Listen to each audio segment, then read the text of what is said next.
now we're live again. All right. Woo. Well, I don't know where we left off, but I don't know what's going on. You know, some guys are working on the street out here.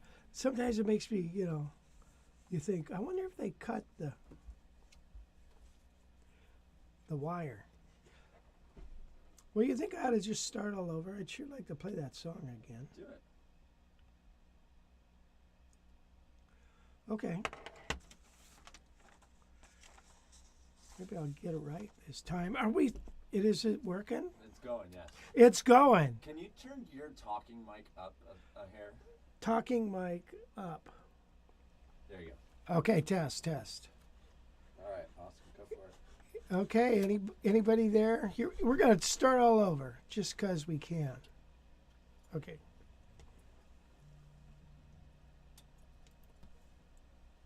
Oh.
Okay, well, that was my bird again. Okay, I just thought I'd go ahead and do it.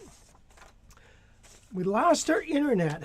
Boy, when you lose your internet, your life goes to you know where.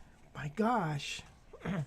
Anyway, it doesn't work very good not to have internet when you're doing a live stream. It just doesn't seem to work. Yeah, no, it just... What happened, Wes? What'd you do? Did you press the wrong button? The guys working on the street out there cut cut the wrong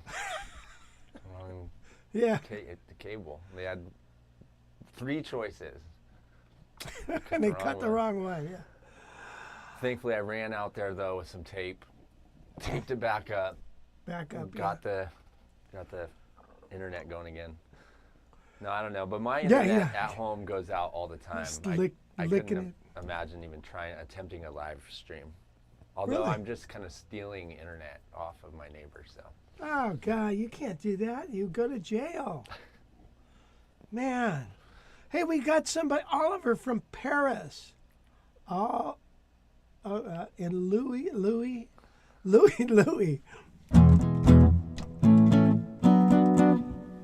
Do you remember when you first learned Louis? You went like this? Did you ever do it like that? Where you played the 4-5 chord as a major, and then you go, and you realize it's that. It's kind of like, you know, this song. So logic would say the first chord's A minor, right? But it's major.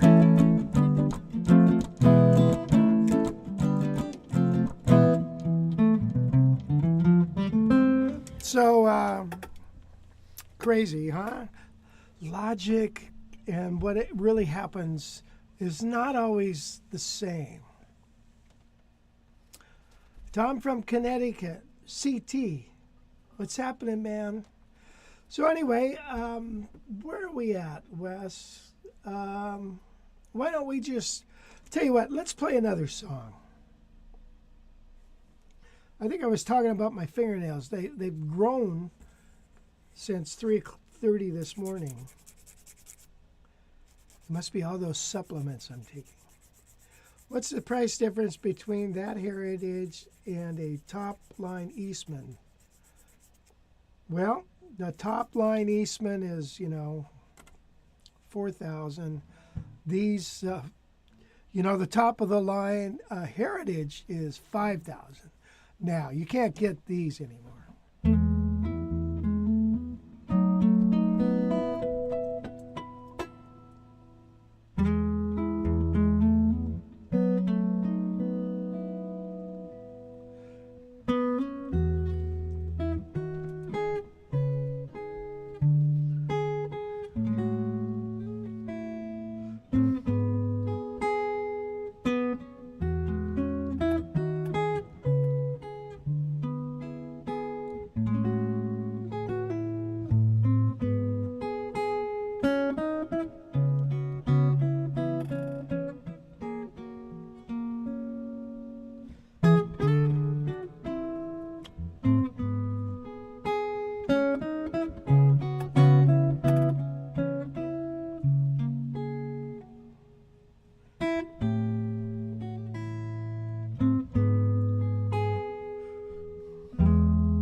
That's a great tune, isn't it? So I haven't that written out somewhere. So it's cold and chilly in Dallas, huh? What are the odds? Where are we at? My experience with Eastmans is they are always problematic. Their Kent Armstrong pickups are terrible. Well, you know, they stopped doing the Kent Armstrongs. They went to the Seymour Duncans, and you know, so yeah, they were definitely different. I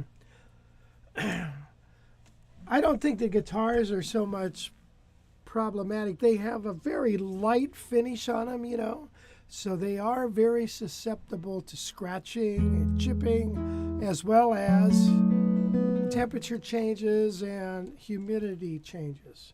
So, you know, it's just the way it is.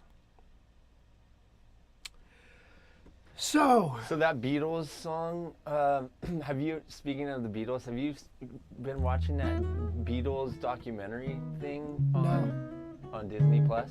No, have you? No, but I'd like to. It looks cool. Seems interesting. I know.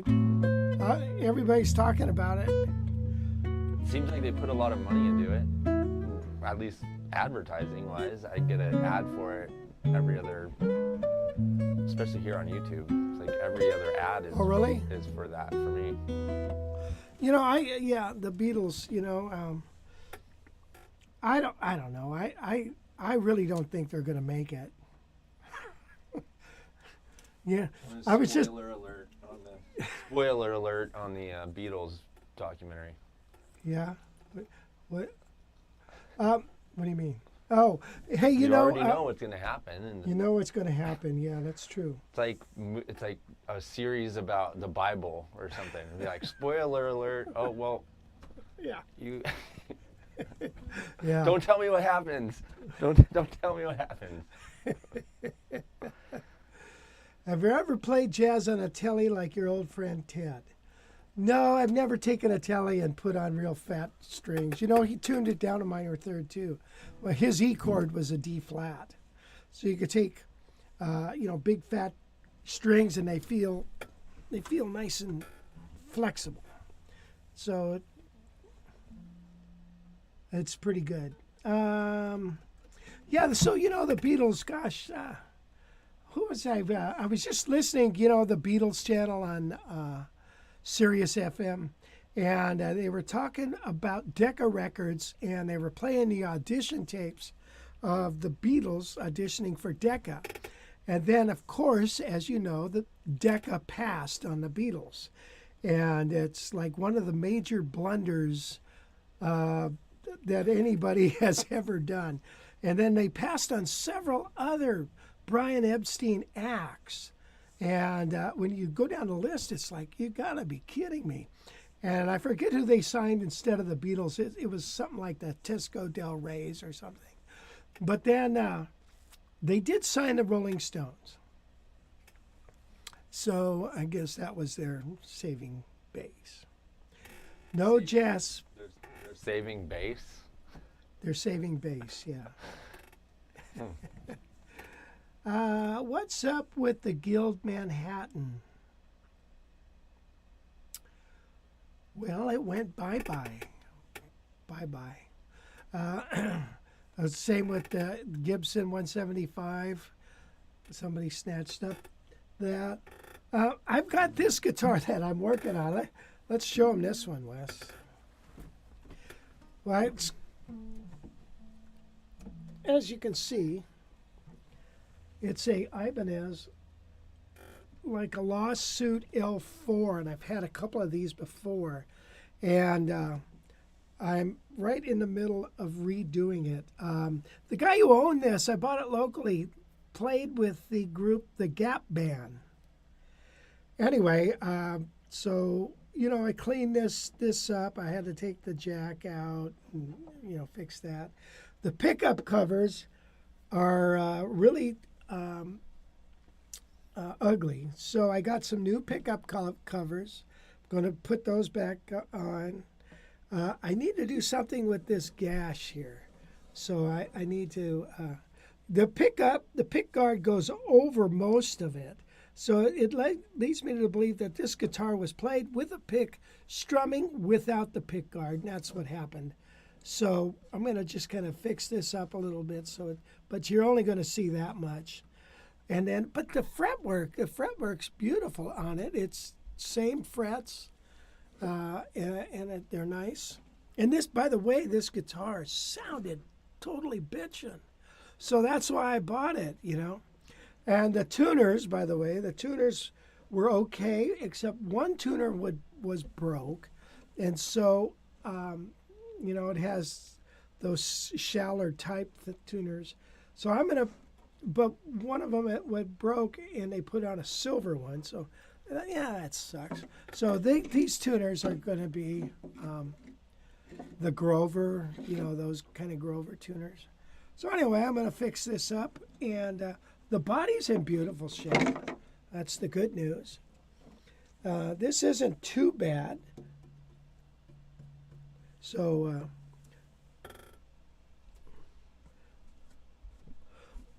anyway, that's what I'm working on now, and that should become available soon, I hope. I just got all the parts, and it's a bitchin' guitar, man. It sounded really sweet when I tried it out, and it was really super dirty and whatever. But anyway, we're going to fix it up and offer it up. Which, you know, there is a video, a friend of mine sent it to me, and it's every song, like from the 60s, that was a top 10 hit for every month in the decade of the 60s. One thing I didn't realize is Jerry and the Pacemakers had a hit record before the Beatles. And it was I'll Never Walk Alone, I think, something like that. It was November of '63, whereas the Beatles came out in January, right? Something like that. So I found that to be quite interesting. Should we keep guitars in their cases during this Arctic blast for the next 3 days? Is your house frozen too inside? If you're room temperature, I think you're fine. One thing you got to look out for is if you're running your heater and it's really dry. If your lips are getting all chapped all the time, put a humidifier in that guitar case, okay? Just so it doesn't get all dried out.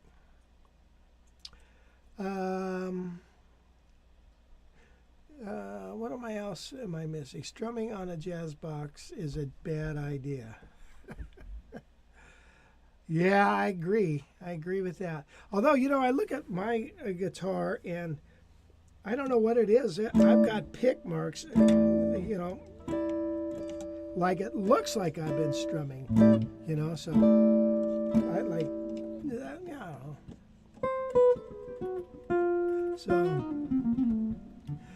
where are we at now? Do you have a mentor for your luthier skills? I don't have much luthier skills, to be honest. I have a friend that is real good at that, and so I'll take it to him. I mean, I can do some stuff. I haven't never done any major fret work. I've done some little things here and there. So anyway, how about, see, 175 L4 Birdland, what's the difference? Sadie. 175 is a maple, laminate maple, sides and back. L4 is solid spruce top, laminate or solid sides and back. And then the pickup on a L4 is right underneath there. The fretboard on a 175, it's back a ways. Okay, like this is an L4 copy, so the pickup hole is right there. If you guys right there, you know, see. Otherwise, it would be down about an inch for a 175. Birdland's altogether different. Birdland is a different scale length. It's 23.5 scale length. It's thinner, but all solid woods, 17-inch. So that's the difference. The marks might be from your right-hand fingernails. They could be, Jim. Thank you. I would like to take some jazz guitar lessons, but where to begin? Well, why don't you go to the jazz or the Guitar College library and start there. There's some study plans there, and just get going in that. Jim Roth did not know about G and the pacemakers. A friend of mine got a pacemaker a while ago, and he was in the hospital, and he was just started cracking himself up because his name is Jerry, and he says, "Wow, now I'm Jerry and the pacemaker."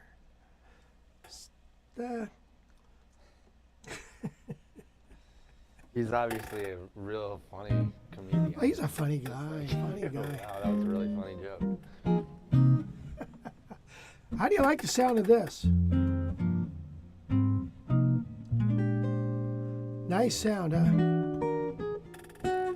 Hi, Ann. How you doing? Hope to have a lesson soon. Well, let's do it. Yeah, go to the Guitar College library and start checking out some things there. Let's do, since we're talking about guitars, let's go over to Reverb and see what's going on there. You have that link? All right, here's a guitar. Look at 1957 Gibson ES 175 with a P90. 50% off due to repaired headstock. Nice condition otherwise with the case. So you think about this for a second. A headstock, see if you can see the headstock repair. Go over two more. One right there. You see that? See that headstock repair there? So it's not the best looking repair I've ever seen. But to be quite honest, they've made that neck so stable, that'll never break again. They added that extra piece in there. Most of the time they don't do that. But anyway, he stuck that in there.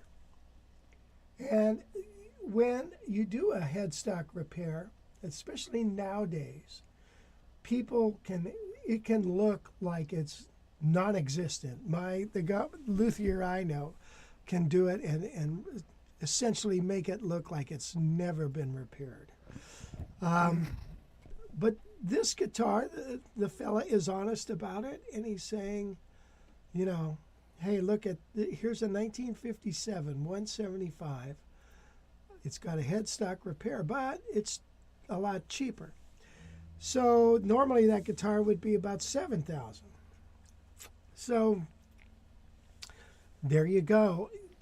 I am not that leery of getting a headstock repaired guitar because I know it's probably done correct, nothing serious, you know. And, you know, I've had, like, a guy talked me out of buying this one. I should have bought the damn thing.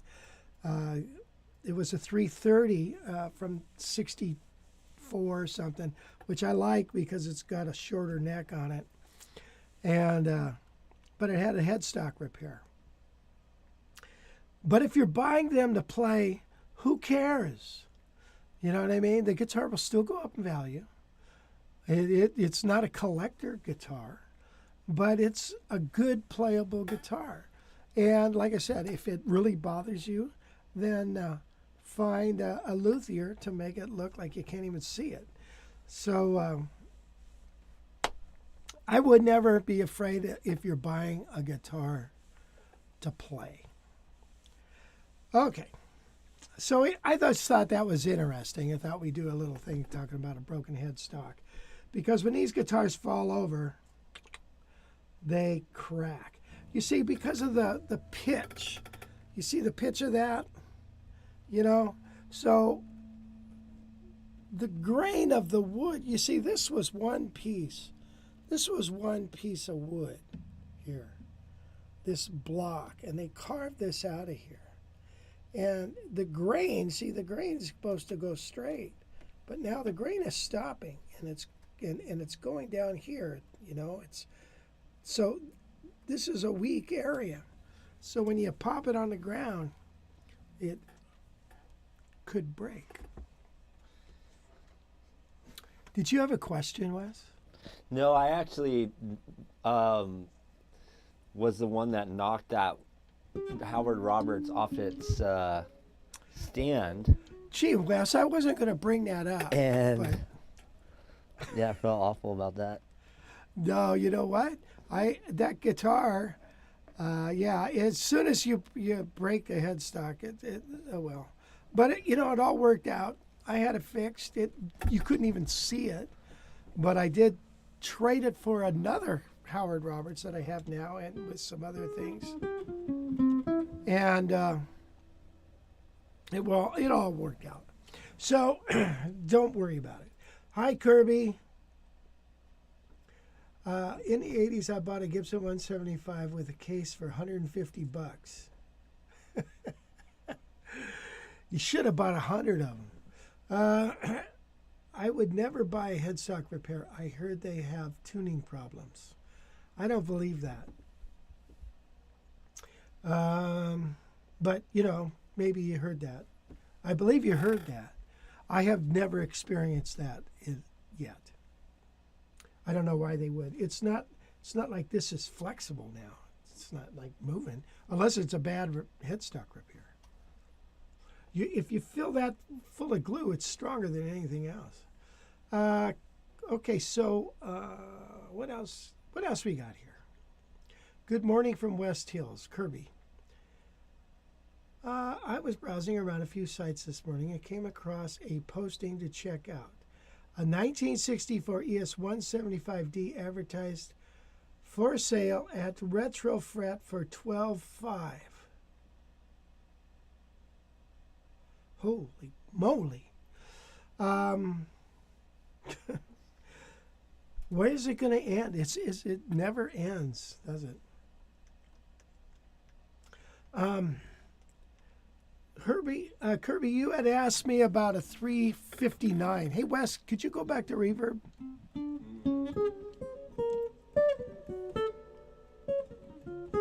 Let's type in a Gibson ES 359. Those seem like pretty nice looking guitars.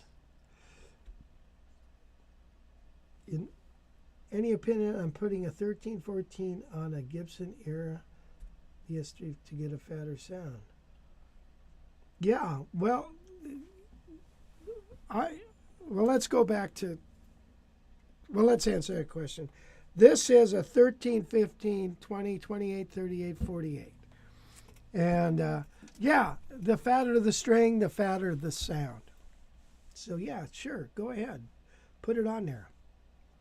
Here's 359s. Now, they're kind of all over the map, aren't they? But those are beautiful guitars. If you can see the headstock on those, see that? It's got that Gibson headstock. Love that headstock. So that's a nice looking guitar. By the way, hey Wes, can you zoom in back on this Gibson? Or here, I'll just hold it up. Look at, you see this? See the headstock on this? This is an early Ibanez lawsuit because look at that headstock. It's exactly like a Gibson headstock. So this, I would venture to say, is about a 75 because they got sued, okay? And so then the judge said, well, change your headstock, I guess. So that's when they went, and then Ibanez went to a different headstock. So that's an older guitar.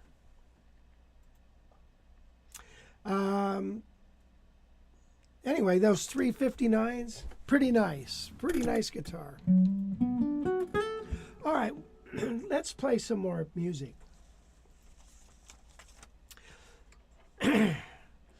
Alexander Dumble amps are now non-existent. When I first started guitar college, he called me up one day and said, I want you to play my amps. I said, okay. And that's all I ever heard from him. But anyway, he seemed like a very nice guy. And if you have a Dumble amp, that's another piece of gold. Hi, Eddie Davis. What's happening, man? Glad to see you here. We're going to play the tune Cookin' again. Wait a minute. At Hollywood Guitar Center, I traded a Howard Roberts signature guitar for a Les Paul DC to play rock and roll. Today I use my 175 for hard blues rock. Wow. That's crazy. Huh. Good for you. All right, here's a tune. It's called Cookin'. We did it at camp once.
How was the balance on that? I don't know. Too late now, it doesn't matter. But I was just curious because it sounded funny in here.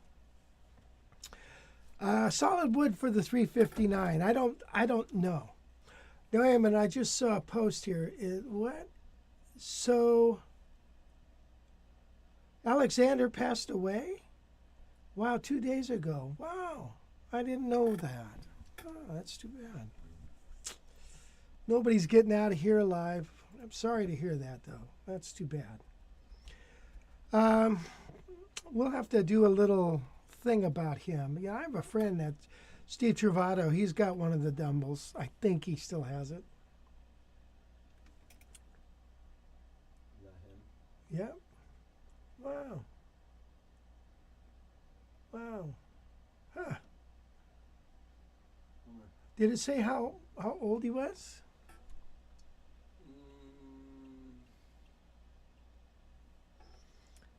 Oh well. Oh jeez, that's sad. Yeah, every other day somebody's passing away. I guess we're in that age group. It's like, geez. Okay, so let's see. How much time should you spend learning guitar theory? 1/3. Oh, how much of your? Well, you know what? It's something, you know, like your technique and stuff is something that has to be nurtured every day. When you skip a couple of days and stuff, you go downhill.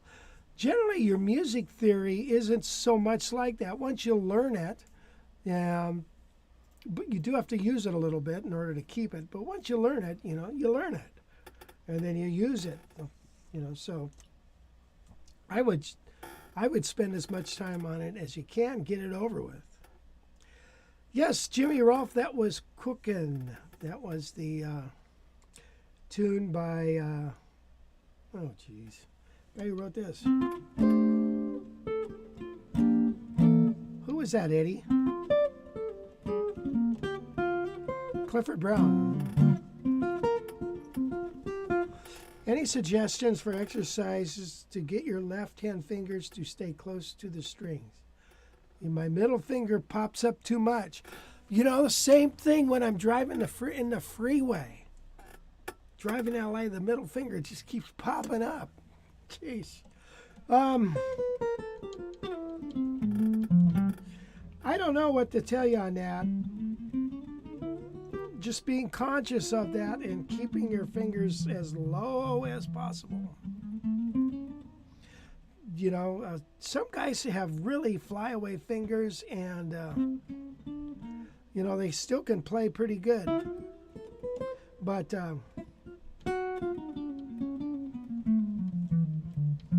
just be very conscious of it.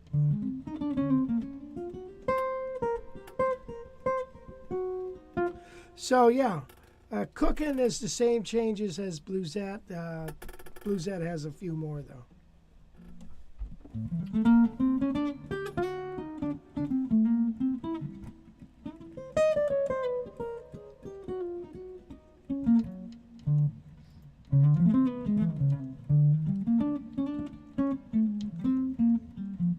Hear the chords go by?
So that's kind of the chords. By the way, we're going to do a lesson. Let's stop and do a lesson on that.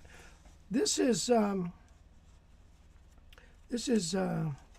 cooking with a walking bass line. It's a lesson right straight out of the Guitar College library.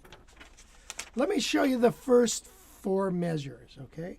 So basically with a walking bass line, the bass line takes precedent over the chord, actually.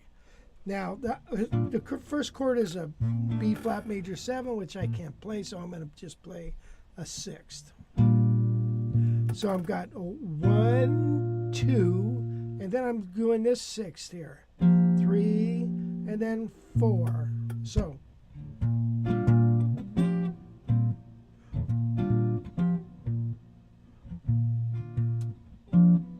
Okay, that's the first measure. And second measure, the bass line is, so A minor 7, flat 5, D7, sharp 9, A flat 7. So,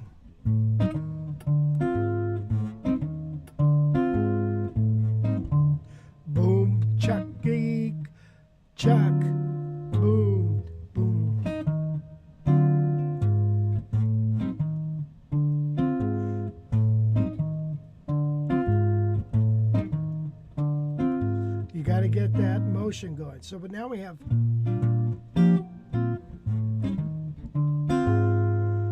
Okay. Next is G minor to C7, and we're going to go half step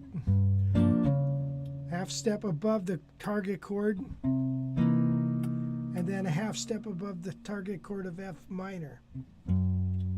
So for G minor we got, okay, so far we have B flat, A minor 7 flat 5, D7 sharp 9, G minor, C7 sharp 9. Okay, next is F minor. So I'm playing F minor 7, and then to a B flat 9 there. So I've got, and then I'm going to add a D there, and that's going to take me to E flat. So here's what I've got.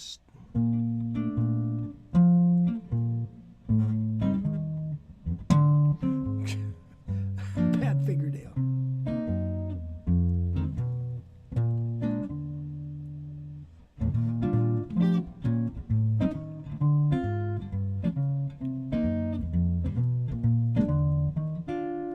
Okay.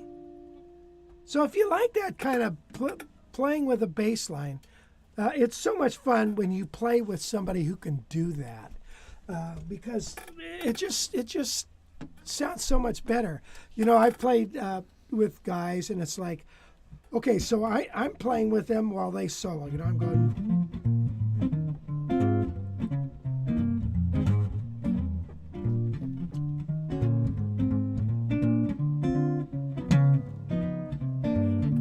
And we're pumping it out. Now comes my turn to solo, and what they do is they go.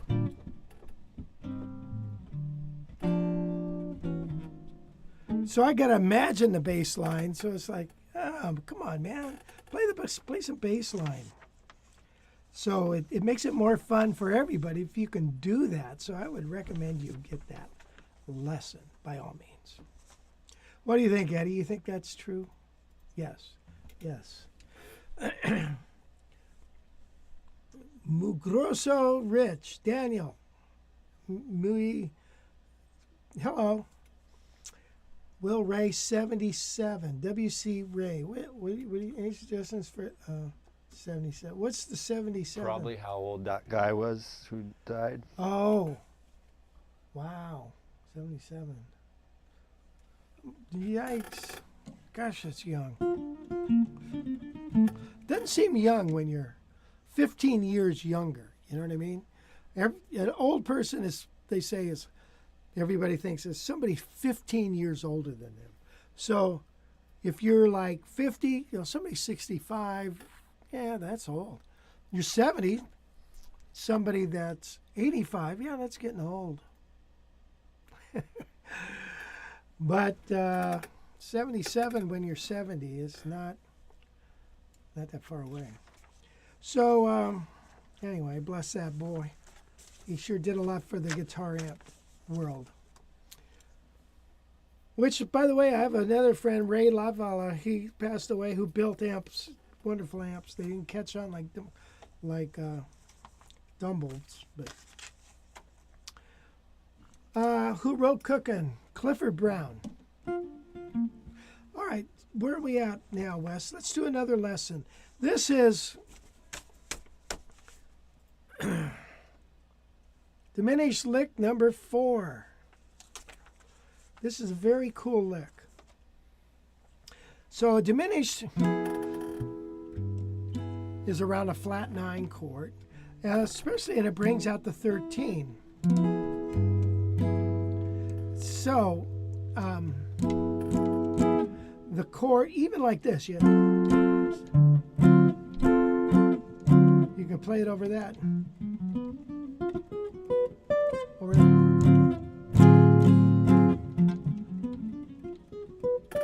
All right, here, let me show you the lick. This is around G7. So I'm going to first start on B flat. I'm going to go down to A flat, and then up a fourth,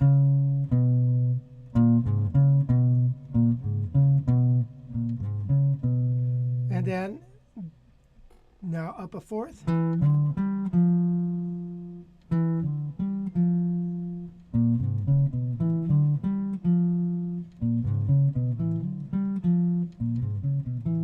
okay, and then it repeats. See how that's repeating? And then, so we skip,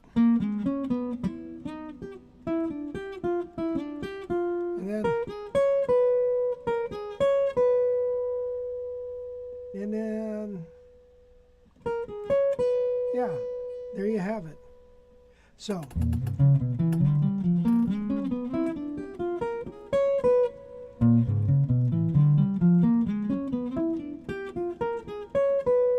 and then we play backwards.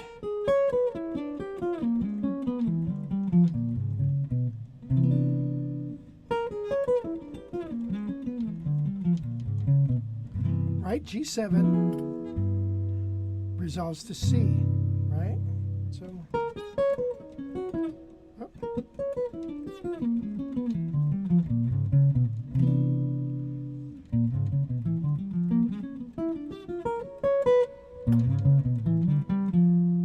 Anyway, there it is. There's the lick. Now I have a bunch more of those. They're really handy to have. I like diminished licks. We like them a lot. So go to the library and look under licks and you'll find diminished licks. I use Orlando tube amp made in Italy, in Sicily. Point to point NOS tube amp. Well, that's cool. Good for you. Have you got another shape for sharp 9 on the 5th string? Yeah. How about, I can't play it. I can't do it. I like this. How about this shape?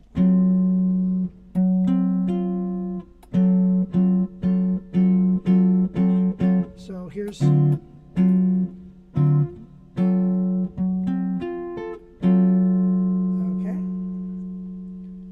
Or like this.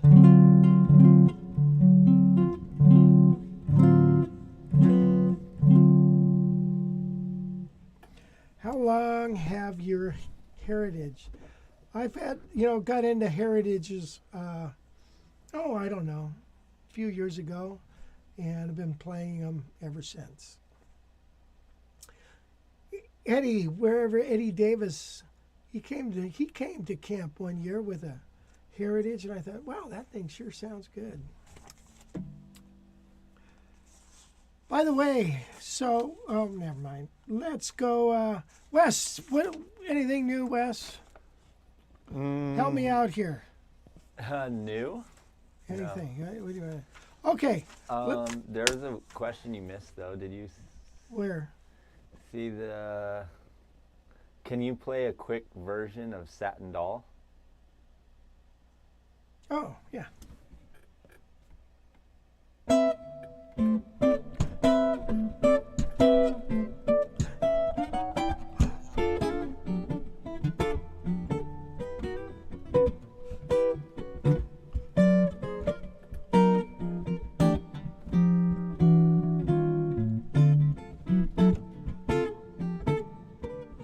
I was just...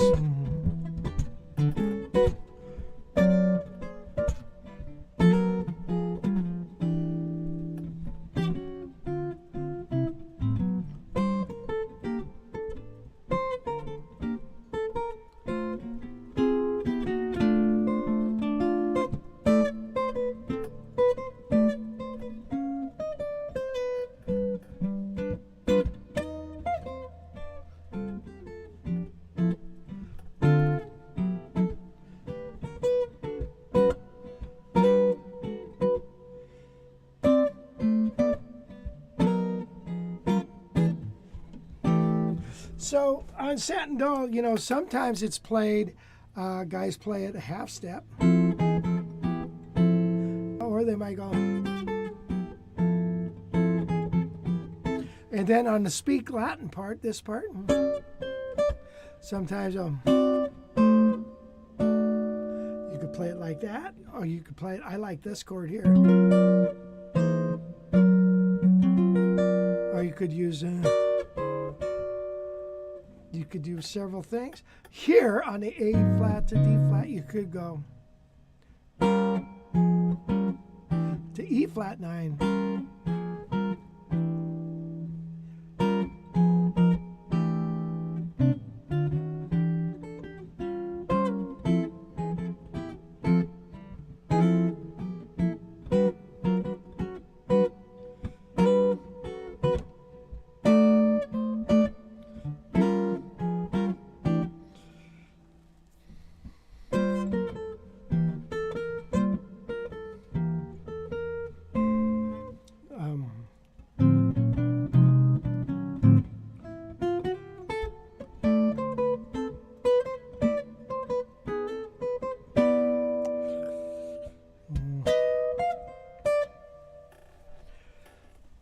Anyway, okay, so Eddie Davis says, worth listening to Wes do Satin Doll. Easy tune to start transcribing. Okay, cool. I have to check that out. Okay, let's play In a Mellow Tone. That's kind of a Duke Ellington tune. I don't have, I've got a bunch of lessons written out on Satin Doll that I'm going to be releasing soon. And so you have to check them out. Wait a minute, wait a minute, wait a minute. What? Wait a minute.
Well, something like that. So anyway, you guys, I want to thank you for joining me today. And please hit the thumbs up button. Love the content. Thoughts on learning to play with fingertips, right hand, left hand technique. Playing flatter helps me mute strings, but I'm unmuting them when I want to.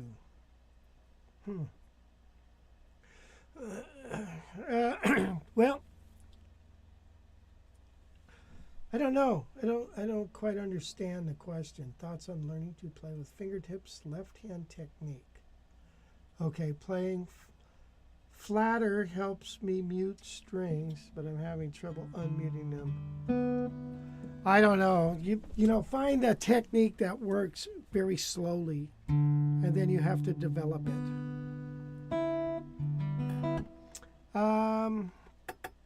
Anyway, check out those resources at the Guitar College Library.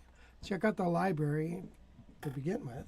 And somebody was asking about this pickup. This is a Howard Rendell Wall Heritage pickup. It's an altered Seth or Schaller pickup. But anyway, thank you guys for joining us. And we'll be back next week.